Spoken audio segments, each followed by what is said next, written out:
Jadi apa yang healing modality Kak Saiful bisa? Journaling bisa, terus inner child healing bisa, shadow work bisa. Itu sih paling apa namanya? Karena sering aku pakai kan setiap saat gitu.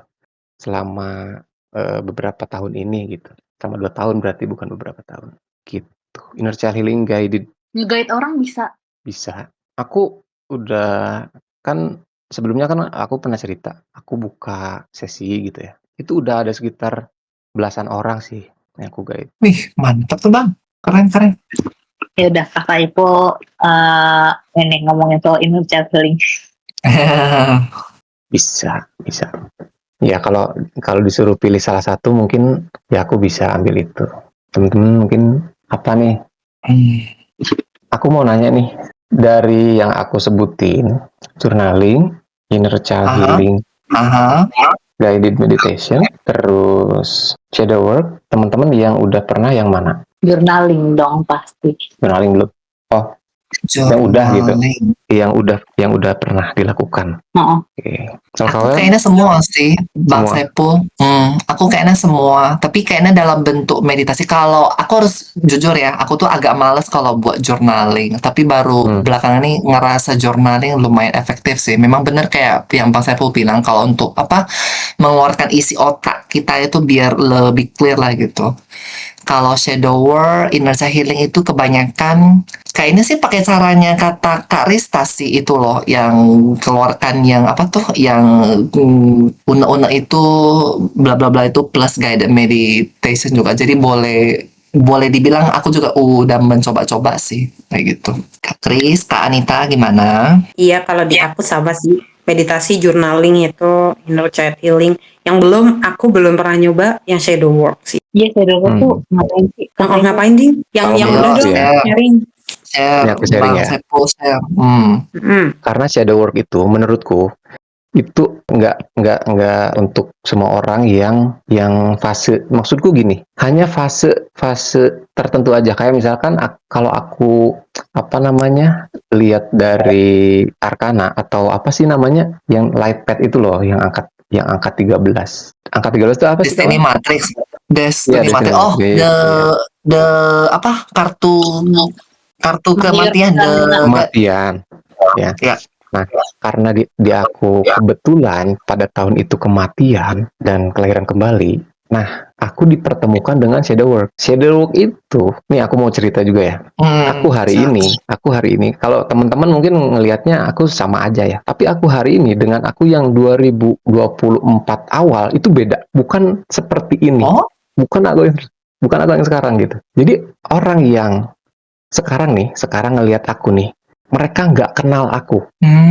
Maksudnya gini, orang tuaku aja nih, kayak kok jadi gini gitu. Kayak orang yang berbeda 180 derajat gitu. Itu orang-orang yang aku kenal, kayak temen deket, sahabat. Makanya temen yang tadinya deket, yang biasa bareng-bareng, itu jadi ngejauh karena udah ada perbedaan sudut pandang, perbedaan prinsip, terus juga perilakuku udah berbeda ke mereka gitu. Mereka ngelihatnya kayak nggak familiar gitu. Mungkin mereka juga nggak nyaman, aku juga nggak nyaman gitu. Yang tadinya biasa bareng-bareng gitu. Nah itu menurutku ya, karena kematian itu. Jadi aku yang sebelumnya itu 2023 ke sana aku udah mati jiwanya gitu.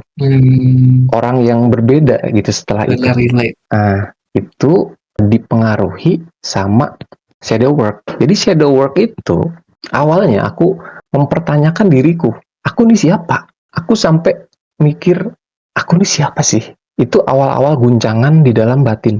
Aku nyari identitasku siapa gitu. Gelisah banget setiap hari nyari gitu. Aku tuh sebenarnya siapa? Aku tuh ngapain hidup di dunia ini? Apakah aku yang sekarang itu pada saat itu ya bener-bener identitasku yang asli, atau cuma menjalani identitas yang ditanamkan oleh orang tua atau orang lain sejak kecil. Aku diberi label ini, aku diberi label anak baik, anak ini, anak itu.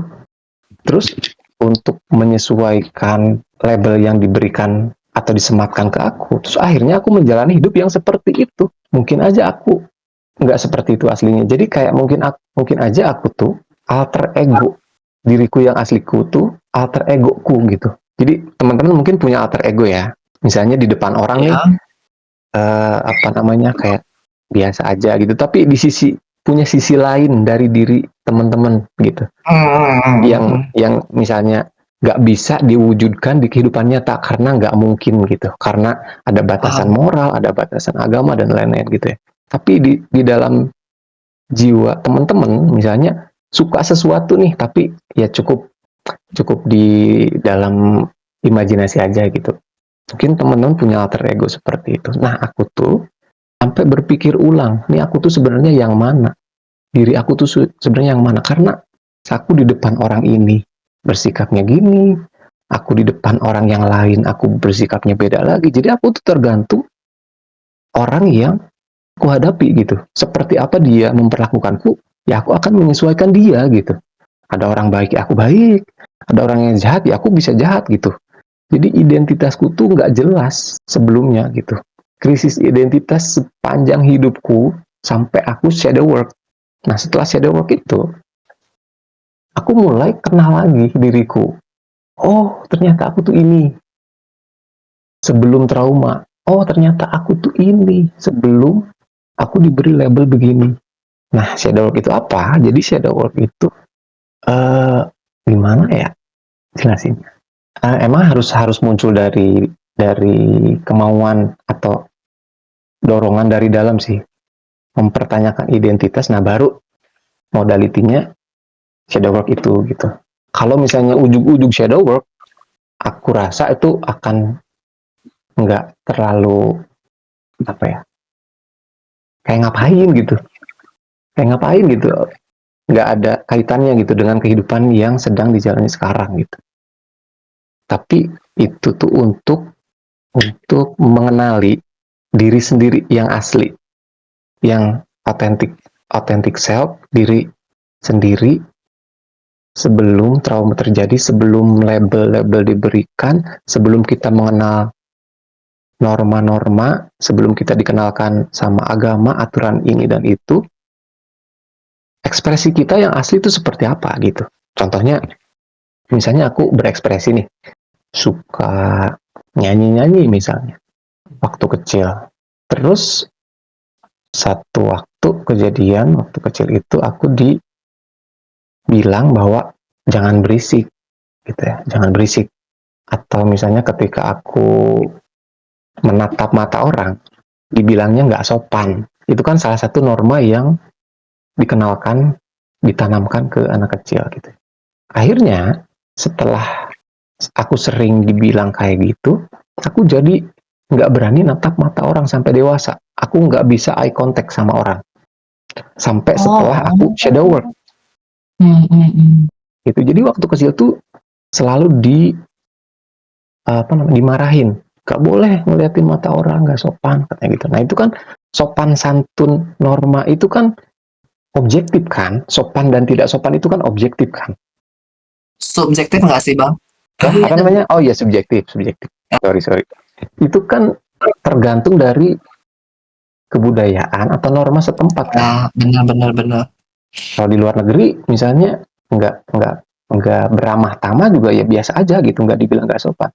Nah di Indonesia ini keramah tamahan terus juga kesopan santunan itu ditanamkan sangat ketat gitu kan. Nah itu yang jadi membatasi diriku untuk menjadi diri sendiri yang tadinya berekspresi jadi tertahan, jadi nggak keluar nih diri asliku. Akhirnya aku jadi pemalu, jadi pemurung, jadi nunduk, jadi nggak berani ngelihat mata orang. Padahal aku tuh orang yang sangat percaya diri waktu kecil tuh. Karena ya natap mata orang tuh nggak ada niat apa-apa kan anak kecil. Tapi orang tua memaknai itu sebagai melototin orang dewasa gitu. Itu kan menurut pemikiran orang dewasa pada saat itu ya. Padahal anak kecil kan nggak punya intensi ke situ. Dia hanya ya anak kecil aja berekspresi gitu. Ngelihat dunia, ngelihat orang-orang biasa. Tapi orang tuanya juga pada saat itu yang ditatapnya mungkin ngerasa terintimidasi atau ngerasa egonya terluka nih. Wah, gue dipelototin anak kecil nih gitu. Jadi dia melototin balik gitu. Dia mengintimidasi juga gitu lah. Mungkin dari kejadian-kejadian itu yang bikin aku trauma gitu untuk menatap atau orang akhirnya jadi sulit untuk eye contact, jadi suara, jadi aku tuh kayak di shutdown mataku, terus suaraku, ekspresiku gitu di situ tuh di di apa ya, dikebiri atau dibatasi lewat norma, lewat lewat tata kerama, lewat kesopanan, lewat agama gitu. Nah, shadow work ini untuk membebaskan itu, gitu, untuk kembali hidup berekspresi tanpa ada batasan-batasan norma dan agama dan lain-lain gitu. Di situ fungsi dari shadow work gitu. Berarti kalau kayak gitu aku boleh simpulkan apa yang dari Bang Saiful bilang itu shadow work itu kayak versi diri kita yang paling awalnya yang sebelum dijudge atau di dogma-dogma sama orang lain ya Bang? Iya. Jadi shadow work itu Oh, pekerjaan untuk sampai ke sana gitu, untuk mencapai itu gitu. Jadi udah ketemu siapa Kak Saiful yang sebenarnya kayak gimana? Mulai ketemu sekarang, mulai kenal lagi diriku sendiri, mulai kenal lagi seberapa berharga diriku gitu. Kalau sebelumnya kan ini nyangkut juga ke self worth.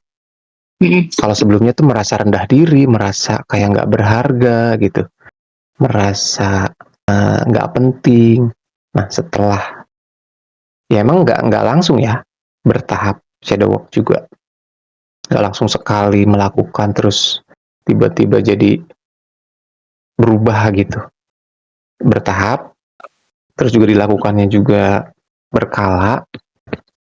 Ya akhirnya mulai muncul rasa berharga diri, rasa aku tuh layak untuk dicintai, layak untuk dihargai kayak gitu-gitu. Kalau sebelumnya selalu mengkritik diri, selalu terlalu keras sama diri sendiri, akhirnya overachieving.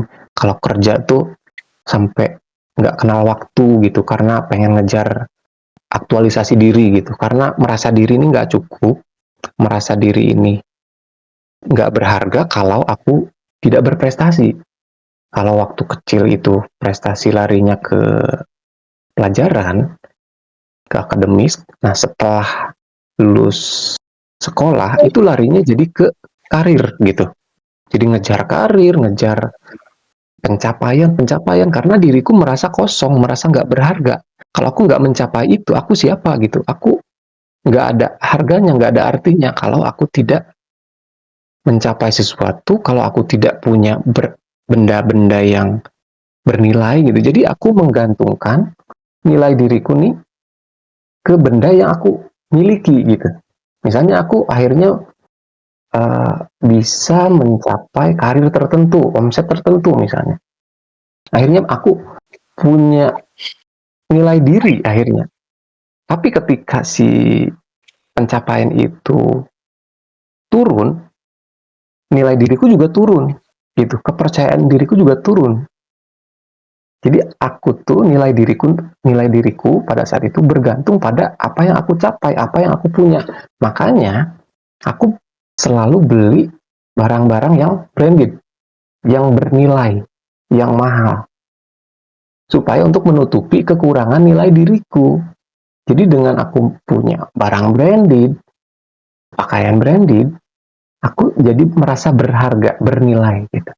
Setelah itu nggak ada, aku jadi minder gitu. Aku nggak berani untuk berteman, bersosialisasi karena aku nggak punya apa-apa rasanya gitu. Nah setelah shadow work, aku punya ataupun tidak punya benda ataupun pencapaian, ya aku tetap berharga gitu. Aku mau punya uang nggak punya uang, ya aku tetap berharga gitu. Jadi shadow work itu juga belajar untuk self compassion atau mengasihi diri sendiri gitu. Begitu sih. Pertanyaan boleh. Oh di sana pagi ya. Oh iya lupa. Iya itu. Bagaimana boleh bertanya? Oke boleh. Aku Silakan. menarik sih tadi yang dia jelasin Kak Saiful. Aku jadi punya pertanyaan. Jadi untuk shadow work itu harus dicari atau nunggu trigger dulu? Em, karena karena udah denger sekarang, ya. Karena udah denger cerita dan apa itu shadow work, udah sedikit tahu. Kalau menurutku ya, cari tahu. Karena mungkin inilah saatnya gitu. Karena udah kesepil nih dikit-dikit. Terus manfaatnya udah tahu, dampaknya apa gitu. Kalau merasa butuh, saranku sih cari tahu atau belajar gitu, atau lakukan. Gitu. Oke, saya mau izin jam in kakak. Boleh. Sok atuh. Mungkin memang tidak ada yang kebetulan di dunia ini karena hari ini saya juga mencari tentang shadow. Tapi dari sisi apa well? Tapi dari sisi Jinkies gitu. Jinkies itu kan jadi Jinkies itu adalah bukan bagian sih, sistem-sistem kesadaran yang dikembangkan oleh Richard Roth gitu kan. Dia jadi kayak astrologi juga, cuma dia lebih memetain potensi genetik dan psikologi manusia gitu yang bisa diaktifkan lewat kesadaran. Dan Gene Keys ini kan ada di Human Design juga kan, cuma dalam bentuk gate dia. Nah kalau Gene Keys ini tuh ada lagi spesifiknya, dia tuh ada fokus utamanya itu ada 3, yaitu terkait shadow, gift, sama CD gitu. Di setiap gift kita itu tuh sebenarnya gift kita gitu. Tapi sebelum menjadi gift itu tuh ada shadow-nya gitu. Ketika kita sudah bisa melampaui shadow ini, itu akan menjadi gift alami. Dan ketika dikembangkan lagi itu menjadi realisasi tertinggi gitu dari sisi spiritual. Jadi melampaui kemampuan diri, potensi tertinggi di gate tersebut gitu. Jadi kepo kan kita shadow itu apa sih gitu kan. Terus jadi tuh shadow work itu apa? Kenapa banyak banget digaungkan gitu? Karena belakangan juga lagi sering melihat iklan di Instagram tentang shadow work itu. Ada yang bikin webinarnya gitu kan. Terus jadi mikir shadow work tuh sebenarnya apa? Cuma kalau misalnya dari penjelasannya Kak Saiful itu cukup beda dari apa yang si iklannya ini bicarakan gitu. Gitu sampai akhirnya aku mencari lah shadow work versi ChatGPT.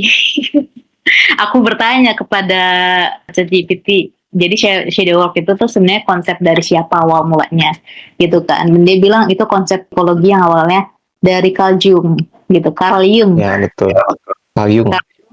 Yang dikenal sebagai pendiri psikologi analitik gitulah. Gitu. Jadi shadow itu merujuk pada bagian dari diri kita yang tidak disadari atau ditekan. Biasanya sifat, dorongan atau emosi yang dianggap negatif dan atau tidak diterima oleh diri sendiri maupun masyarakat. Shadow work sendiri adalah proses eksplorasi dan integrasi aspek bayangan ini agar seseorang menjadi lebih utuh, sadar dan seimbang. Jadi itu shadow itu sebenarnya aku tidak yakin bahwa shadow itu adalah sifat diri kita yang asli di kehidupan ini, karena menurutku pasti banyak layer yang gimana ya, yang ya kita tahu lah kalau misalnya ada past life trauma, ada inner child wound, ada hereditary ya gitu. Terus habis itu jadi ya mana sifat otentik kita yang sebenarnya gitu kan. Kalau misalnya ya ada unsur orang tua menurunkan genetik anak, ada unsur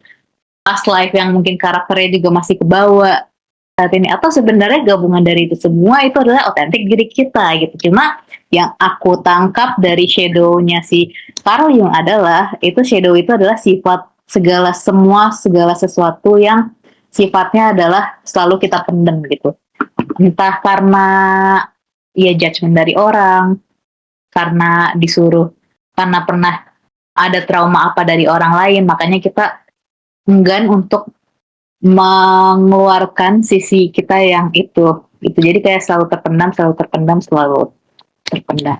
Begitu teman-teman. Kalau menurut Kalyung. Tapi kalau misalnya menurut si Jin Kis tadi, yaitu setiap gift itu pasti mereka punya shadow-nya sendiri gitu sebelum bisa melampaui si gift ini pada akhirnya menjadi CD, yaitu potensi tertinggi di Jin Kis tersebut. Ya. Emang shadow itu kan ditemukan atau dicetuskannya sama Kalyung. Ini yang dibilang sama Katami juga ini benar ya. Shadow work kayak menyadari pattern-pattern yang negatif, yang dianggap negatif ya, yang ditekan, sifat-sifat yang ditolak, yang disembunyikan gitu. Jadi kayak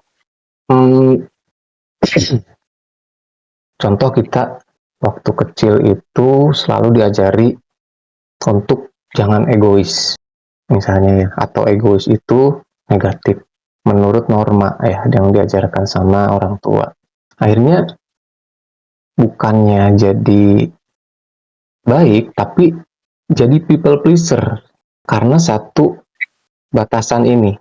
Dengan anak kecil itu menyimpulkan bahwa kalau dia mementingkan diri sendiri, dia egois. Jadi aku nggak boleh egois.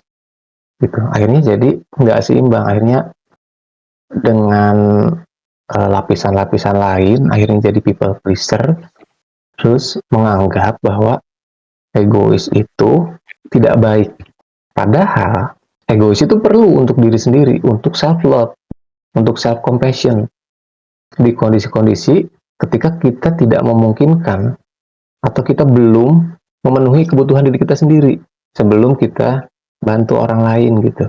Nah, yang aku alami salah satunya itu jadi pleasing orang lain, jadi berusaha bantu orang lain terus gitu. Sementara diriku sendiri ini diabaikan. Karena kalau aku nggak bantu orang, aku nggak mengiyakan permintaan orang, aku dicap egois gitu. Nah, itu yang melepaskan keyakinanku lewat shadow work ini. Jadi shadow selfku itu salah satunya itu dilepaskan lewat shadow work gitu. Jadi ada shadow self. Shadow self itu sesuatu yang kita tekan, sesuatu yang kita sembunyikan, yang akhirnya dengan shadow work ini jadi keluar gitu. Apa yang sebelumnya kita anggap buruk, yang dianggap negatif sama society, itu kita berani untuk munculkan lagi gitu sih. Jadi kalau dibilang authentic self, ya authentic self gitu. Terlepas dari lapisan apa yang mempengaruhi, yang banyak itu tadi, tapi si diri kita yang sebelumnya nggak pernah kita sifat atau ekspresi yang sebelumnya kita tekan gitu, kita sembunyikan karena norma dan lain-lain. Nah, lewat shadow work ini jadi diizinkan untuk diekspresikan lagi gitu, bahwa nggak apa-apa kok gitu, nggak apa-apa untuk mengekspresikan itu. Kamu tidak jahat dengan melakukan itu, justru kamu mencintai dirimu sendiri dengan bersikap egois gitu. Jadi shadow work itu karena aku sebelumnya nggak belajar spiritual yang lain-lain gitu ya, cuma tertarik ke psikologi. Jadi ini kan aku nemu ini juga karena aku belajar senang psikologi, terus si Carl Jung sendiri dia juga tokoh gitu ya, salah satu tokoh. Terus aku terapkan dan ya works gitu di aku beli e-course seseorang dari luar untuk mempraktekkan shadow work ini gitu. Karena kalau aku cari-cari informasi gratis di YouTube ataupun di mana, di artikel-artikel, aku bingung gitu. Pada saat itu aku butuh banget, aku pengen ada yang ngasih strukturnya nih jelas nih, apa dulu di guide gitu, apa dulu latihannya apa aja, terus secara terstruktur, jadi aku beli gitu. Nah, itu yang aku praktekin.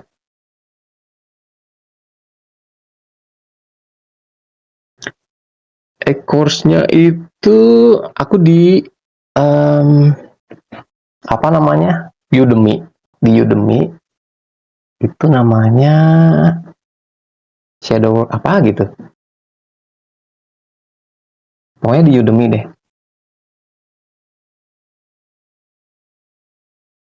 gitu. Gitu teman-teman. Coba teman-teman dong sharing.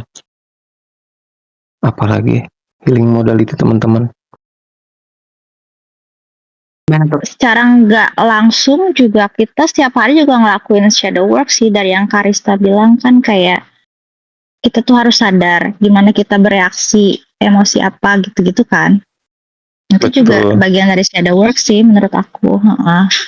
Makanya harus kayak lebih present on now gitu, biar kita sadar, biar kita tahu gimana bagian kita yang buruk yang kita bisa rubah menjadi lebih baik gitu.